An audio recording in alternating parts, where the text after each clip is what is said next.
Welcome back to the MonitorBase Rockstar retention videos. We hope you enjoy this content. Today, we are talking about an engagement strategy for how to engage and really get a conversation going with your MonitorBase alerts. So, kind of what we want to cover today is an adaptation to what we've been calling our playbooks, which gives you some background information and really some scripting and recommendations on how to follow up, when to follow up, how often to follow up. And this is kind of a specific strategy that we've developed based on those playbooks. So it's an adaptation, I think, on the scripting itself. There's kind of been an awkward portion of that script for people. It's kind of a point of friction that people mentally have a hard time getting over. And with this new approach, we think it's going to really make it a lot easier for just any loan officer to use these playbooks and find success without some of that just inherent. I don't know. We're a little bit gun shy. We're a little bit worried about what we're going to say when we get on the phone. And this is designed to help with that specific struggle. Yeah, and I think it also helps with, just the predictive alerts in general, because they're not meant to, be like a definite, this person's in the market, call them and take an app. They're highly likely to be in the market in the near future, based on all their attributes and behavior. So we've kind of figured out we need to adapt the scripts, less of calling and saying, hey, do you want a mortgage? More to start a conversation, ask questions, and then see where that engagement goes so that you can get them to tell you, okay, yeah, I guess you're right. I've been thinking about that. And that to me is one of the big keys with it. So if you've been familiar with our system in the past or you've used MonitorBase, we used to have a script that went along the lines of, hey, Lily, this is William with MonitorBase. We have a system that periodically pre-qualifies our database. Your name came up with someone who might be in the market. And I wanted to follow up with you and see if that's something that you might be interested in. And I've said that script like, I don't know how many hundreds of times now, but that used to be kind of our recommended script. But about a year ago, we adapted our scripts to more of a playbook approach. And that playbook was, hey, Louis, this is William LeBaron with MonitorBase. We worked together on a loan about 4 years ago. Or, you helped me buy my last car. Or, it's been a while since we spoke. I think one of the examples was you dated my sister. It's just, we recognize that a lot of people have expanded what data they put into the MonitorBase system. It's not just people that they funded a loan for. And so as that database has expanded, we opened it up and we made the playbook recommend basically reminding the person of the shared connection, what you'd last interacted with the person over. What was the context of your last interaction? And that might have been, hey, we tried to do that refi, but it didn't make sense. And so we didn't. But whatever it was, you reintroduce yourself and then you jump in with, we basically had a transition statement. Now, again, this is what we previously recommended, hey, and it's similar to the old script. You just start with that introduction, but it's, hey, Louis, I have a system. It periodically pre-qualifies my database and your name came up with someone who might be in the market to sell their home. I was just reaching out to see if you had any mortgage related questions. And you can see that's not exactly frictionless. There's a little bit of awkwardness there. You've got to transition the conversation to, oh, so good to talk to you. It's been a while. Nice to catch up. So, the reason for my call is, and then you go into asking them if they have any mortgage related questions, which I think the friction point was, it's like asking someone if they need help. It's like, Lily, do you need any help? No, I mean, I'm good. it's like nobody likes to ask for help. No one wants to admit they need help. So when you're like, hey, do you have any, mortgage related questions that I can help you with? Everyone's like, the natural answer, nope, I'm good. Don't need any help. Thank you very much. And so I think that was a lot of the reason for friction in that scenario. So we've come up with a new approach that is working really well for the people that are implementing it. So we're trying to kind of publish it and make it available. So it's same formula as the current playbooks. And if you go to the playbooks, they'll be updated to reflect this new strategy. But it's going to be, hey, Louis is William LeBaron with MonitorBase, and then whatever our last interaction was. We worked on your home, that renovation loan 2.5 years ago. How's it going? Type of thing, right? And so Louis is going to be like, great, I love the kitchen, blah, blah, blah. you whatever that context is, right? Like they're your people, they're your relationships. How do you know them? How have you worked with them in the past? Just bring that up. And then you get to this transition statement. And again, I think this is the pivotal point. But the adaptation is, so I have a system that periodically pre-qualifies my database. Your name came up as someone who might be in the market soon to buy a new home, sell their current home, do a debt consolidation. What, depending on the alert type, it might be one or the other. If it's an inquiry alert and you don't know if they're selling or buying or refinancing, take a guess. You might be in the market for a mortgage soon. You can go generic if you'd like. And then here is where you kind of make that critical change. It looked like you might be in the market. So I was following up to see if you were thinking about selling your home, or see if you'd thought about doing a debt consolidation, or see if you were thinking about moving up or moving down, right? You know these people, you have some context, and the alert is going to give you some hints. But generally what you're going for is a question that you know the answer is yes. So if I'm calling Lily, and I know that she's currently renting, I would follow up with a question, hey, Lily, this is William LeBaron. It's been a while since we spoke. Go through the conversation. The reason I'm calling is I have a system that periodically pre-qualifies my database, and your name came up as someone who might be in the market to buy a home. And I was wondering if you thought about purchasing a home soon. I think you could even, like William's point of get to a yes is the most important part. And you can get creative with that. Like you could say, I'm sure you've heard of, the crazy home buying market in our area, or I'm sure you heard the inventory is low. Yes. Okay. Have you heard, do you know anyone that has still recently purchased or heard some stories along those lines? Yes. Like the more yeses, and then you go ahead, William, with that transition to what you're anticipating is a yes and then a but. So I'm going to ask Lily the question. It's like, Lily, have you thought about buying a home? And you can go ahead and answer. I have thought about buying a home, but the market is crazy. I know home prices are really high right now. And I don't think that's a scripted answer. I think that is a genuine answer that Lily would, that would be what she said if I'd asked her that question organically in the office today. That is because accurate. First-time home buyers, millennials, there's a whole age group of people that aspire to and want to purchase a home, but they're looking at the market and they're having a pretty universal experience. If I was asking Louis, or if I was asking my doctor, my doctor would say, yeah, I have thought about moving up because my house has gone up so much in value, and I have so much equity, and then he would give the excuse, but I looked at how expensive houses are, and I might be getting equity here, but I'm having to pay a lot of money over here to move up. And so it's a weird trade-off. And so you're completely anticipating and hoping for that person to give you an excuse. Yes, I've thought about doing a debt consolidation, but rates are high.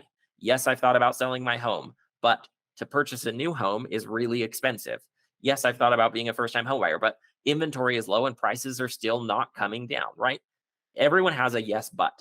So you're looking for that yes, but statement.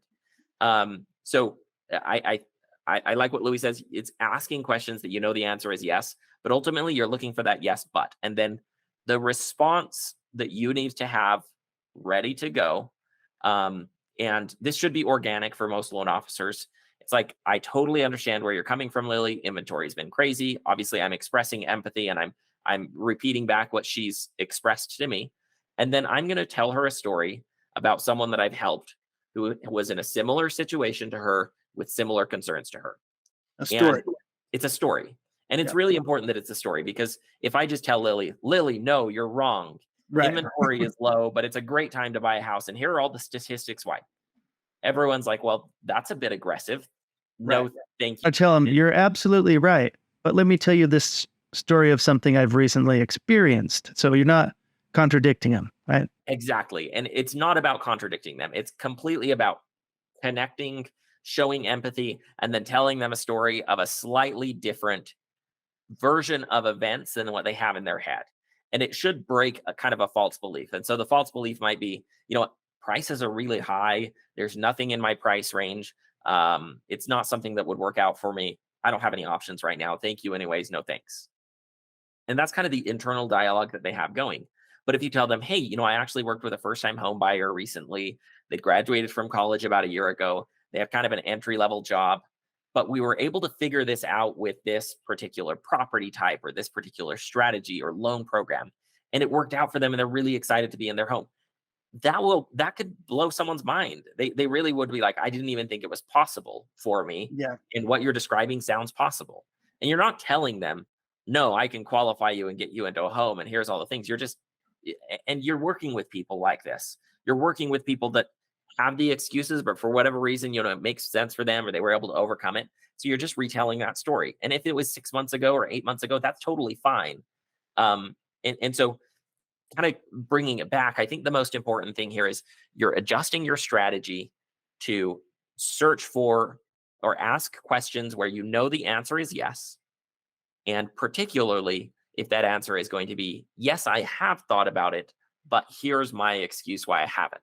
And I think you'll find that will really change the dynamics of the conversation, because if you empathize and then you tell a story, you'll have a conversation going and it will spark questions and discussions. And that's going to be a lot more valuable than you asking if they have any mortgage related questions, than having the people say, no, not at the moment. Thank you anyways. And then you're unfortunately at a weird dead conversation And that point. doesn't mean, no, I don't want a home. They're just like, no, I've decided right now rates are high, so I don't have mortgage questions today. Right. And we're trying to get, are you having thoughts of doing that in the next 6 months? And let's talk about that. Right. I think there's a couple important parts. The story is important because you, as professional loan originators that solve so many different problems, you have the real stories because they're being generated by you and your referral partners. So being able to tell people, hey, this is a tricky way that a deal just worked. Nobody else has that. They're not going to get that from the news or anybody else. So to tell them a creative story about, yeah, but this actually worked out really great for this person, and for them to see a success story and hear it, that's really important because you have those. Also, there's just a subconscious thing that draws people in and they have to hear the end of the story. So if you start telling a story versus telling them about statistics and your rates and your products, if you tell them a story, they have to hear what happens at the end. So you'll engage with them, they'll emotionally be more connected. And so that's the whole idea of turn it into a story that I think is important. There are a few psychological things I kind of really like about this strategy. One, as we talked about earlier, when you say, do you need anything? And it's really vague, the kind of automatic response is no. And we psychologically, we kind of are wired to answer whatever question somebody gives us, even if we don't think it's relevant or we're not really interested in the conversation. So if you ask a very specific question, like, have you thought about selling your home? You're probably going to answer that, or they're probably going to answer that just based on how, humans are psychologically.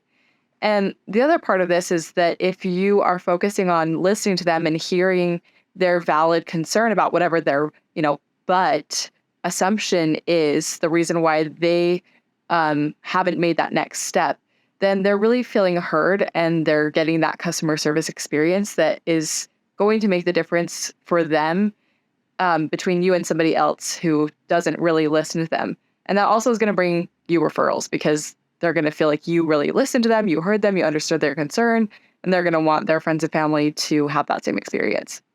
Yep.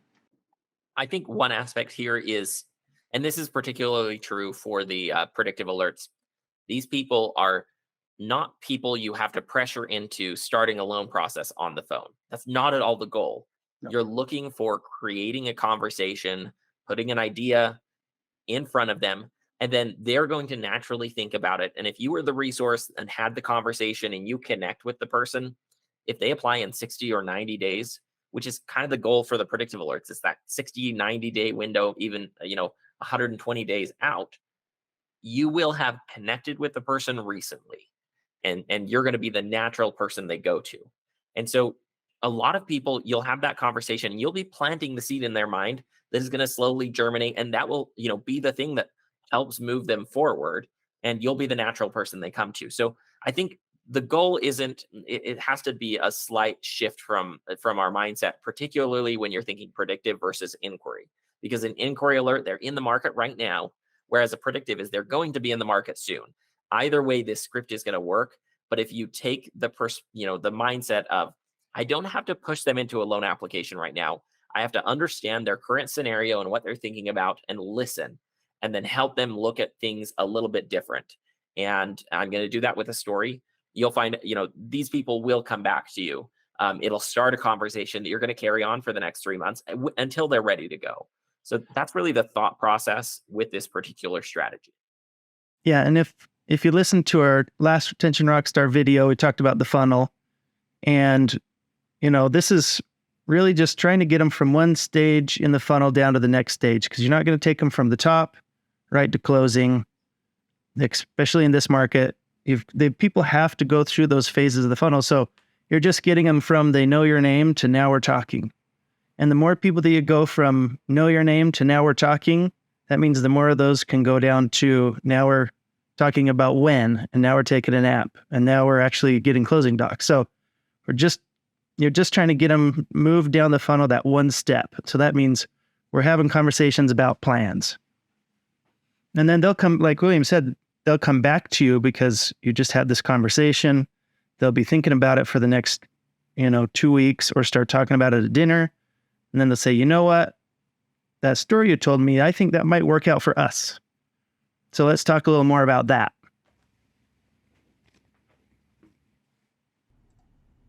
Let's do a quick recap just to reiterate the steps here. So you're getting a MonitorBase alert. It's an inquiry alert. It's a predictive alert. They could be a good candidate for a cash out, refi, something like that. You're seeing the alert playbook, which it can be accessed through the link inside of MonitorBase or on our knowledge base. We have these examples of some questions, direct questions that you might ask them. You might want to consider a couple of objections that you think that person might have, or concerns or reasons why they haven't taken, a definite action yet, or why they haven't, what their concerns might be. And then think of a couple stories of recent people that have experienced a similar thing and kind of get that in your mind. It'll probably take you 5 minutes, and you could think of all the possible objections and stories that you could come up with to last you a lifetime. And then just pick up the phone and make the call. Well, thanks for watching this Rockstar retention video with MonitorBase. We appreciate you. Please comment below any ideas or thoughts you have about this concept. And be sure to share this if you liked it with your colleagues, your friends. And if you're not subscribed, subscribe to our blog as well.